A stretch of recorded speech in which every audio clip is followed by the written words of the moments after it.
Hello, and welcome to the Exponential Growth Podcast, powered by Analyst Investors. I'm your host, David Olivencia, co-founder of Analyst Investors, and a passionate advocate for leveraging innovation and technology to drive success. Let's get started. This is Exponential Growth.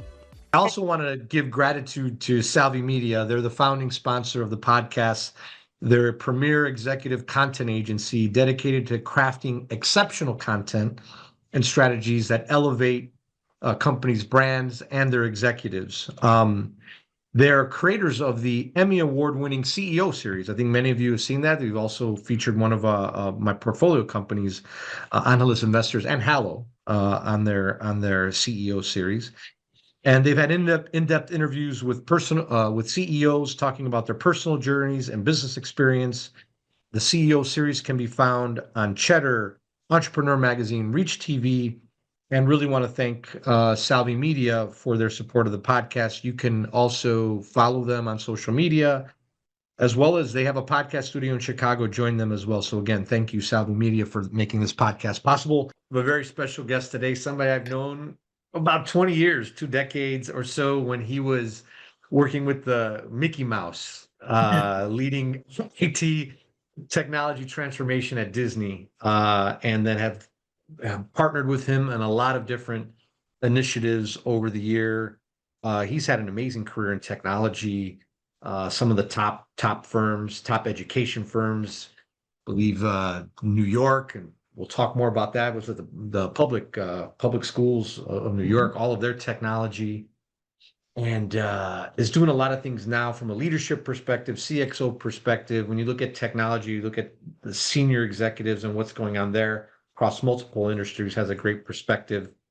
An investor across a lot of different areas, and somebody I admire. When I think about technology, I think about investing. This is one of the leaders that I go to. So welcome to the podcast, Alejandro Mainetto. Alex, welcome. Thank you, David. It's a pleasure to be here. Finally, we get to reconnect after a little while, and I'm really pleased to be here. So thank you for hosting me. All right, great. Well, we'll jump into, I give a little context, or we'll jump into some of the details, and we'll start out right away. I like that one. So I like to let everyone know, tell me about you, and maybe a little about Alex. I touch on a little bit on your career, but tell me about your career, and yeah, just tell us about you, Alex. Sure. So originally from Peru, grew up in New York, so I can talk really fast. And now I've been here in Florida for about 15 years, so I'm in the South Florida area. From a career perspective, I've probably told you this 20 times, but my career essentially encompasses kind of three big areas or three phases, right? So the first one, as a corporate technology executive, so work for companies like the Walt Disney Company, like you mentioned, and no, I wasn't Mickey, but I can tell you plenty of stories about stuff that happens behind the scenes, but then I killed the magic, right? So I don't want to do that. Then worked for companies like Kaplan and the Department of Education in New York City. So that was kind of the first area of my career. The second area of my career, many years in consulting. So had the fortune to be associated with many great firms in that consulting area, IBM, Ernst & Young, and not too long ago, I was with the Microsoft Consulting Organization as well. So lots of global roles, trying to oversee multiple engineering and delivery capabilities, as well as the fact that many of those things included very large distributed teams around the world. And then the last tranche, I have to say, is probably one of the most fun parts of my life has been as an entrepreneur. So, I've done that twice, and that's why I have no hair left, as many of you know. Many of you met me when I had lots of full hair. And I joke around that David and I go to the same barber, but that's not true. This is what happens when you invest. Hey, I would say this is the ESG. We're saving the world one blow dryer at a time. Right, my friend. That's right. So the first time I had an opportunity to focus on digital strategy many moons ago when people were still trying to figure out what digital strategy meant, and had a good run there. And then 5 years ago, I decided to start my second startup, and this one is called Cyan One. And then right after leaving Microsoft, I decided that one of the things that we wanted to do was focus on AI. So about 3 years ago or so, we pivoted and started focusing on providing services and building products on the AI side of the house. So from a services perspective, we serve primarily three verticals, which is the education, hospitality, and travel, and then also media and entertainment verticals. And then from a product perspective, we've now built two products. One is an AI virtual assistant, and then the second one is a post-call analysis AI product. So it analyzes calls that come out of the call that come out of any call center, basically. Um, I don't know if you remember In Living Colors, but there was a Oh yeah, great skit for those of you. I'm dating myself. a lot of Uh, great skits, man. A lot of great skits, by the way. And if you haven't seen In Living Color, oh, you got to watch. That got me through college. And look, if you think about Sundays, there was In Living Color. I think there was one before that too, or after that. But that they got me through college. Oh, there's some great ones there. yeah, it launched so many great great It did. stars. It did. Uh, By the way, so no, somebody was telling me, just a side note. I think the movie White Chicks. I think they're going to do White Chicks too. By the way, I saw that one was coming out. My kids love that one. Go ahead. So there was a particular skit where I joke around about this a lot because there was one skit that was called Hey Mon, right? And then every guy competed for how many jobs they had, right? So it's like I have 50 jobs, and the other guy would come and said, "No, I have 100 jobs," and then the next guy is like, "I gotta go to my 200 job." And so and so I feel like that today at times because then most recently, I've joined a really great organization called CXO Partners. And CXO Partners provides, technology transformation strategy, but also at the core, it provides leadership services from an interim and fractional point of view. And we work with middle market companies or PE-backed companies, and we provide that interim leadership that they may need when they really need the help and the assistance, and then also assistance from a technology strategy and transformation and modernization point of view for those companies. So been learning quite a lot about the private equity industry over this last few months, as you know, very familiar with the VC industry for many years. But I've been learning quite a lot about PE most recently, and so that's a little bit about me. Yeah, wow. Yeah, no, the other Living Color one was Homie, don't play that. Right? Wait, Homie the Clown. No, if you're listening to this podcast, you haven't seen In Living Color, you definitely have to watch it. Alex, you rekindled an old memory that now maybe this weekend I'm gonna binge on a couple of those. Yeah, Um, yeah, no, that's good. And I think this model, like what you call it, fractional or services in this, CTO, CIO, just executive suite, right? But I think primarily this in the technology area, because things are changing so fast. Even if you have a CIO in your company, you're just mainly just trying to survive and keep the lights on and battle all the just ongoing operational things, let alone to stop and think ahead and yeah. and be strategic about all the ways you're going to need to transform. And to me, it's a great model. And I think you're in a great space to do it. In private equity, there's all there's the big consulting companies for like the Fortune 1,000 or whatever like that. But there's this whole ocean of like these middle market companies, right? That just need these type of services in an environment that's changing and all that kind of stuff. So you're in a great space, and you guys are going to do very, very, very, very well. Um, so thank you for sharing the background on you there. And then if we think about call it trends, right? So this podcast is about just, key trends that you see. It's, trends, investments, and leadership. On the trend side, everybody talks about AI. Feel free to talk about AI, but what do you see are like just to the listeners out there, right? And sometimes like share like talking to my grandma, abuelita, just say, hey, this is why you should like. What would you tell everybody out there? Just what are the trends that they should be thinking about, that they should have on their mind, that they should be preparing for, or the big ones that you're seeing out there? Yeah, if I was talking to my abuelita, perhaps it's a different set of trends I would talk to her about. I would definitely tell her to learn how to use ChatGPT. But no, all serious aside, I think that if you were to ask me what are the three things that I care about that personally affect how I invest and the things that I pay attention to, I think it's three things, and Yeah. it all has to do with augmentation. And let me take you through that in a second. So for me, augmentation has kind of three big pillars. One is life augmentation. Uh, the second thing is human augmentation, and then the third one is physical augmentation. And when I talk about life augmentation, I'm talking about the future of what we have right now, which is truly autonomous agentic AI.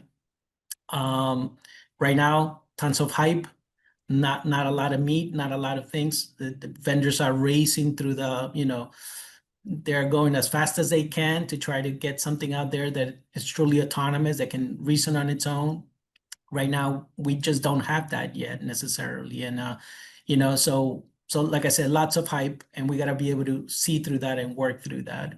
So that's life augmentation. The second thing is human No, so just augmentation. so I got that right, life like Life. Yeah. Okay, got it. The reason why I said that it's about life augmentation, because this is what's going to be able to power you and augment you in your job, in your Yeah. life, and in everything that you basically do, kind of in your day-to-day, in your day-to-day things. Yep. The second thing then, it's about human augmentation. And right now, we're not really talking about it too much, but it's brain-computer interfaces. And I know that we've invested also in some of those areas as well. Companies like Norable, perhaps, and others, but lots of opportunity there. I think that there is so much that is coming at such a rapid pace that the only way that we're going to be able to eventually keep up is to augment ourselves Yeah. as now. And it may not look like that Neuralink, device that is available today. It eventually, hopefully, gets better, and the procedures get less invasive, and all of Amazing. You're hanging around with a big little knot in your head. Yeah, no, I get it. and it looks funny and it feels funny today, right? But 10 years from now is going to be like probably a lot more common, and then 20 years from now it may be normal, right? And so what I'm saying is that 10 years from now you're going to see a ton of more human beings being augmented, and BCIs and brain computer interfaces. It's just at such an early beginning of that. And then the last part that I think is about physical augmentation is about robotics, right? And and I'm not talking about the traditional stuff that you find in the factories and the robotic arms. I'm talking about full humanoids and androids that are in your house.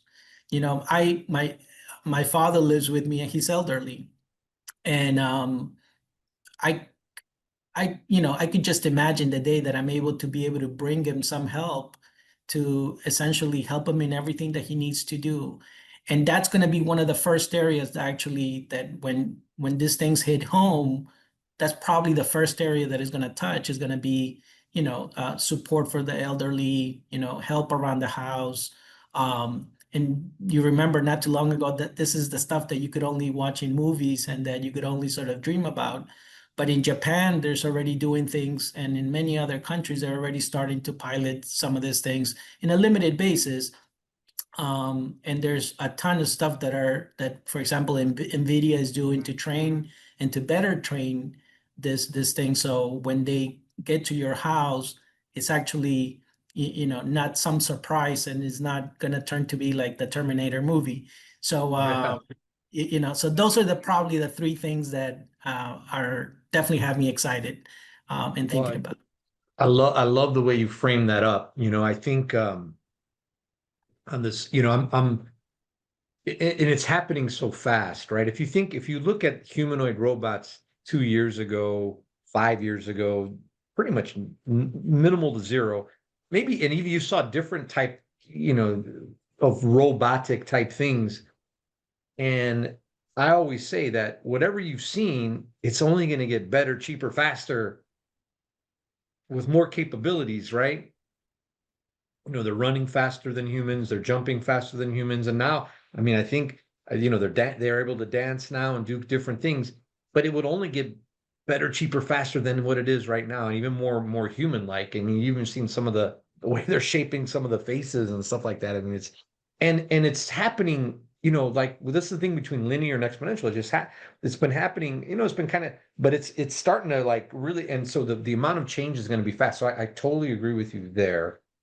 On the second one, I agree with you, and I think the one thing that it was a little bit of an aha moment. I'd say maybe 2, 3 weeks ago for me was that I looked at what Elon Musk is doing. Right, he's got he's got the Neuralink, but he's got X and he's got AI, and you can see a convergence of all of that.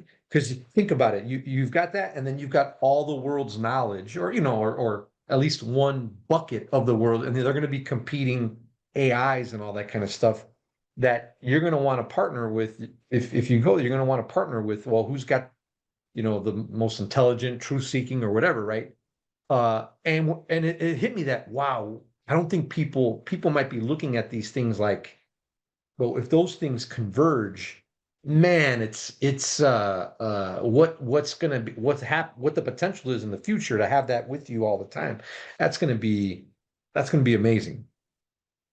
Oh yeah, certainly is, and I would say that for me, the umbrella technology for all of this is, and 10 years from now, it seems like a long time away, but you know what? It's around the corner, frankly, from a technology standpoint. It's reaching at least some initial level of AGI, right? And when we talk about that human augmentation, which I think is necessary at And what some is point, it, just for everybody, what is AGI? What does that mean, Alex? it's general artificial intelligence. And so, and many people sort of say, well, that's probably not going to happen for another 20 years. Or, I tend to be on the optimistic side in probably everything that we do, even, so if I was to be a futurist, that's what I would tell you is that this thing is moving at such a rapid pace that in 10 years, which is a lifetime in technology, right? But it's gonna be here sooner than we know it. And so at that point, um then the worry that everybody has is that this thing is going to be moving so fast. At that point, these things are augmenting themselves, right? So now they no longer need a human to be able to do something to them, because this humanoid robots, whatever machine, whatever AI is now in control of them sort of augmenting themselves. And at that point, if that human, you and I, if a human being doesn't keep up with that in some way, like what you were describing, then we're going to be left behind in a significant way. And I know, I believe me, I have this conversation with many people, and they look at me like I'm reading a script from a Hollywood movie, and it's not. It feels like that now, but 10 years from now, it won't. No, I say that sometimes people look at me like I have three eyes and two bald heads. It's like, no, no, no. This stuff is coming. It's like, you see, I always tell people I've been pretty good at connecting the dots and seeing things. And I'm telling you, this thing is coming. And I don't know if people, well, this is why I'm doing the podcast, right? I mean, I'm just saying, hey, you can hear me, you can hear other people talk about it, right? And then get ready, because that's the other thing. Okay. And this is what I hope the listeners do is like, okay, well, you can get data, but you can hear the amazing perspective, the way you're laying it out. But then the key is, well, then what do you do? Like, how do you best prepare for, if this is this is the world that's coming. Well, how do you best prepare yourself, right? Which kind of gets into this next part then around investing, right? So, which is one area of how you can prepare. There's a lot of areas, but maybe along in that area, Alex, how do you best prepare? What should you do to prepare? And then how do you how do you think about investing in this environment and just in general, your kind of investing philosophy, what you've learned over the years in investing? Uh, Share your perspectives there. Yeah, so one of the first areas that I worry about when I invest is about, can the company that I'm investing in, can they scale, right? And that's a everyday topic that we discuss, even with these middle market companies that we advise on an everyday basis, is can you really scale? And so two things that I've learned, for me, lessons learned on how to spot some of these things. So one is culture and people. Um, I've seen companies with fantastic products, but with not so great people at the helm, and sort of probably weaker cultures than they should have instilled in the company, right? And cultures, I mean it in the broadest sense of the word, where there's, values, processes, everything put together, a common vision, right? And so for me, that's kind of the first thing, is you got to have that. And if you don't know how to do it, there's help. You can go get help and how to get that done. But that's kind of the first thing. The second thing then is what I call customer obsession, right? And um, and there's a lot of people that talk about customer service, but for me, this is a non-negotiable, right? So many funders get caught up in building features and talk about, features, and I'm going to do this and I'm going to do that. But do you really understand what your customer needs? And can you really stay not only in par with them, but ahead of the curve, in terms of what they're going to need, and either create a demand or open up a new market that nobody told you that they needed, right? You remember the famous saying, if they would have asked, uh, Henry Ford. yeah, exactly, right? You just said a faster horse, right? Yeah, And so that's faster something, carriage. yeah, and that's sometimes the problem of trying to depend too much on just looking at customer validation. Customers expect the company to take them somewhere else, right? Now, do you remember when Alexa was first introduced? I mean, 12 years ago, everybody would laugh at those commercials when they said, who the heck is going to talk to a device in my living room? It's like, well, they created a demand where nobody knew that they really needed this thing, right? And so that's what I'm talking about, right? So are the things that we're investing on, are they, do they really understand that customer? Can they create a demand where, that demand doesn't exist today? Um, Now, so that's kind of one angle. The other angle is about sort of exponential growth, which is kind of what your topic is about. One Yeah. of two of my favorite people that I've read a lot about is Ray Kurzweil, which is a great Yeah. vision teachers, Yep. and the other one is Peter Diamandis, right? And Yeah. Yeah. Yeah. Both of them. when you talk about Singularity University and a lot of the stuff, they worked for a ton of years around exponential growth. Um, and so for me, it's about, then when I think about exponential growth and how do we reach that, then I'm thinking about that. The first thing is, uh, do you really have a moat, or Warren Buffett had, probably coined that phrase for all, coined that phrase for all that I know. But it's really a differentiator in terms of what you have. And is there something like the network effect? So, Uber probably became the most popular, even became a verb, if you remember, right? When you talk about, I'm gonna Uber there, right? It's become a verb, but they were the ones that really popularized for the masses the concept of, the more people that we put on this, so therefore the network effect, Yeah. the more valuable that my product becomes. And so from an exponential growth standpoint, those are a couple of things that I look at. The other thing is product market fit. But product market fit for an untapped market, really, right? Because there's a lot of discussion about product market fit, But then the question is the TAM really there or not? And that's one of the harder parts to try to prove and try to figure out, how do I reach that TAM? How do I reach that market? But that's part of the due diligence that you need to do, and that, and that's why sometimes these investments, when you try to do them in a rush fashion, it's like gambling, right? And so you need to be careful around how much time do you spend on that due diligence, because you really need to figure out what are the things that is this person telling me, is it accurate or not, right? So those are a couple of things. The last one I would say is that, and this is funny because it's happened to me not too long ago. It's actually timing. Yeah. So is the market already moving in that direction? Or am I needing to educate the people first while that market happens? And I know that, for example, let's use Uber again for an example, right? They needed to re-educate how you needed to grab a cab, right? So it was different. It was a sort of a learning process because the market wasn't there. So sometimes you need to do that. But when you really need to educate, uh, and that process is going to take too long, then the timing may not be there. There is such a thing as being too early for your time. Yeah, Um, yeah, the reason why I say it happened to me most recently is because when we tried to introduce our virtual AI assistant in Latin America, we were yeah, too early for its time. And because essentially what we ended up doing for many, many months was just educating.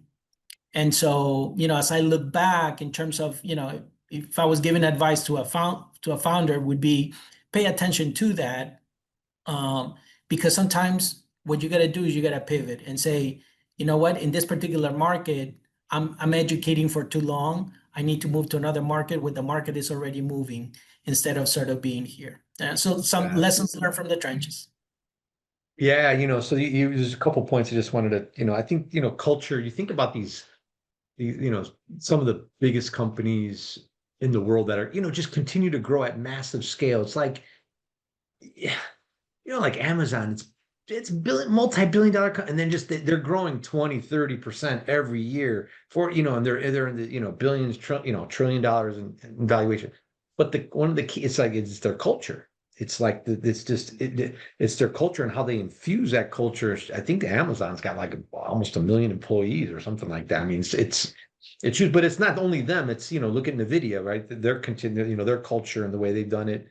Apple, you can go on to others as well. So I think culture, and it's like, and the key ingredients are the things you talked about, just like vision, values, customer obsession. You mentioned the vision and other things, right? Um, the the interesting thing about, you talk about Uber and timing. The one thing that I was thinking about when you mentioned that was you think about like there was also like at least for Uber, and it happens for other people, but you think about like kind of what had to come together, right? You had to have, you had to have the smartphones, right? And they had to have the GPS kind of in there. You had to have the payment infrastructure and kind of think about the timing. All that stuff came together roughly, and they were a little bit ahead because I think they were just like reserving for like limo rides or something like that, right? Right. And then they were able to kind of ride it at the right time and then even go globally, right? Because I think it was I was like, the way they scaled, and then I go to Colombia, and then boom, I'm able to use an Uber back. It was maybe, I don't know, 5 years after they hit most of the major cities in the U.S. And it's like just the way they grow and scale. So timing is it's vital, and with all this, so you think about now all these different advances that are coming together, and then where that timing is and how you jump in, right? um what about leadership? So this is the last part, right? So now you're in a, you framed up the augmentation areas, how should people be, and you're working with leaders amazing companies. How do people best lead in this environment? Or do they do anything? Is anything different? Maybe your perspective. How do people best lead in this environment of exponential growth from your experience? Yeah, this is such an interesting time. It's there's probably more turnover on at least a couple of C-level roles than there's ever been. And it's interesting to watch, but sometimes it's not as interesting is to sort of be there in the middle of it. So it could be interesting depending on how you look at it. The bottom line is that if you remember digital transformation, right, for the last probably 15 years or so, the sort of the term has been around, or that we've been going through some of this stuff. Um, was a certainly a inflection point from a technology perspective, but also from a business perspective, because everybody was like, I need to make my business a digital business, right? It's okay, I grow flowers, but I need to make it a digital business. I'm a bookstore, but I need to make it a, right? Or if not, I'm going to be out of business, right? Amazon already put me out of business, but now I need to go do something. So, there's been this conversation for many years about that. The Yeah. difference is that now digital transformation was a time where, you know, you could afford to fall back and you had sort of still time to catch up. In this AI transformation era, you don't have time to do that. I And so totally agree.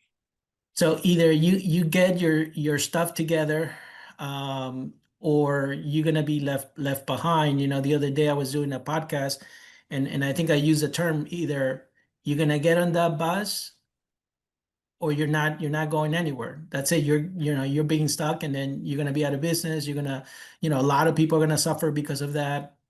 And so I would say that, to answer your question, I think that the first thing that leaders need to do is that they need to recognize that they need to ask for help. Um, this stuff is not it's not easy. And the reason is because this is not a technology project, right? For those Yeah. that think that AI is about technology, they're completely wrong. They need to be rethinking this as this is a business transformation. This is the next generation of business transformation where technology is sort of the enabler of it. But this is about reinventing how you do business and how you work and et cetera. The problem is that if you don't, for example, think about your workforce, which is another concept from a leadership standpoint, you need to start thinking about how you're going to upskill them and reskill them now. If you think that you could wait 2 more years to do that, man, just look at what's happened, right? Right or wrong, AI is already getting assigned the bunch of job losses there's been about 30,000 job losses, right? Whether you count them all through, whether it's Microsoft and Amazon, and not only from the tech side, but a lot of the related companies that are in that sort of that sector. Now, I probably could argue with you over a beer that it's not all because of AI, because there was a crazy amount of overhiring that happened post-pandemic, right? And we're still seeing sort of the results from that. So maybe it's not all of it, but even if it's 80% of those, you're already seeing the effects of AI. And so for those And these are that the smart ones that get it, by the way. These are the companies that see the light more than most of what's coming, right? That's right. That's right. And so this stuff is hard. This stuff is not going to be easy. It could be, exciting and transformational for your firm, but you need to ask for help. You need to recognize that you need others to come in and help you figure this out, because, again, it's a business transformation. The second thing that you need is, before you take on AI, and this is just one example, but I know your question was a little more general, but for this particular example, is am I ready to take on this next transformation, right? And so, my suggestion to a lot of companies that we've been working with is start with a very quick and brief AI readiness assessment within your organization, because you may not be ready to start today, and you need to remediate a few things, but don't start and don't continue certainly just spending money crazily on pilots, on demos, on shiny objects, like products because somebody decided that in marketing that it made sense to go buy this thing. Don't make the same mistake that happened during digital transformation. Learn from that. And because again, this time is going to be more costly. So do that AI readiness assessment inside your organization. Figure out, many times, you know what we find is that the number one place on where people are not ready is because their data is not ready. And AI is a data discipline at the end of the day, right?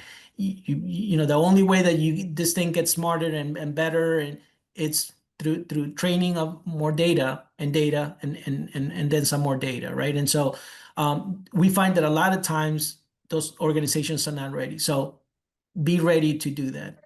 The next thing that I would sort of advise from a leadership perspective, and I can't say this enough and stress it enough because I've been saying it for 15 years to some of these companies that I've been working in, is either the CEO or the COO, they need to be the architects and the biggest cheerleaders behind some of these times and transformations.